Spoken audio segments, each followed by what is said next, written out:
بسم اللہ الرحمن الرحیم۔ میری عزیز بہنوں، بیٹیوں اور بھائیوں، ہم اس وقت ملکی اور بین الاقوامی اعتبار سے انتہائی نازک ترین صورتحال سے گزر رہے ہیں۔ میں سب دوستوں سے دردمندانہ میں اپیل کرتا ہوں کہ اس صورتحال میں ہمیں سب سے پہلے فرداً اپنے گناہوں پر احساس ندامت لیے ہوئے سچے دل سے معافی مانگے اور اللہ کے حضور گڑ گڑاتے ہوئے توبہ اور استغفار کریں تاکہ اس پریشان کن صورتحال سے ہمارا چھٹکارا ہو جائے اور اللہ جل شانہ ہمیں استغفار کے ساتھ ساتھ حقوق العباد کی ادائیگی کا بھی اہتمام کرنے کی توفیق عطا فرمائے۔ یاد رکھیں کہ حقوق العباد اس وقت تک معاف نہیں ہوں گے جب تک صاحب حق اسے معاف نہ کر دے۔ گناہوں کی دلدل سے نکلیں اور اپنے پروردگار کی جانب اس امید کے ساتھ رجوع کریں کہ اللہ تعالیٰ تمام گناہوں کو معاف کرنے والے ہیں۔ اس کی رحمت سے مایوسی گناہ ہے جو انسان کو کفر کی طرف لے جاتی ہے۔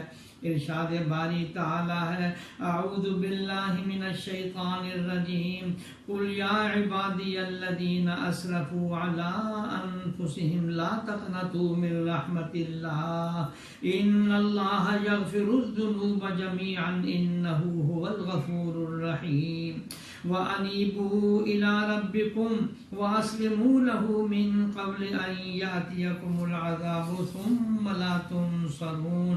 یہ سورہ زمر ہے اور 53 اور 54 ہے آیت نمبر۔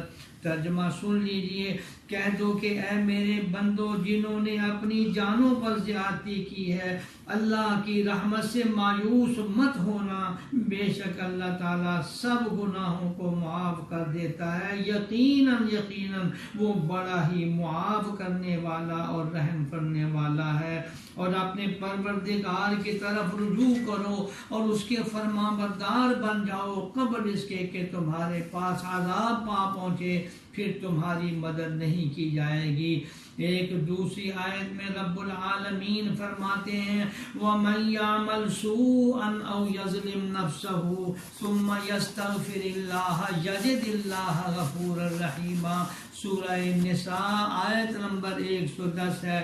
ترجمہ سن لیجئے، رب العالمین فرما رہے ہیں، جو شخص کسی برے کام کا ارتکاب کر لے یا اپنی جان پر ظلم کر لے، پھر اللہ کے حضور معافی کے لیے حاضر ہو جائے تو وہ اللہ کو بڑا ہی بخشنے والا اور مہربان پائے گا۔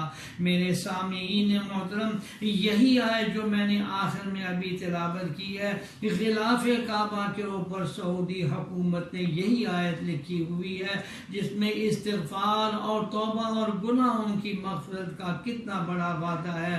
یا اللہ تیری رحمت کا واسطہ دیتے ہیں، اس پیارے ملک کی حفاظت فرما، ہمیں گناہوں سے بچنے کی توفیق عطا فرما، اور اے اللہ اتفاق و اتحاد کی نعمت عطا فرما، اور ہر قسم کے اختلافات سے اللہ جی ہمیں دور رکھ دیجئے، ہماری صفوں میں اتحاد پیدا کیجئے۔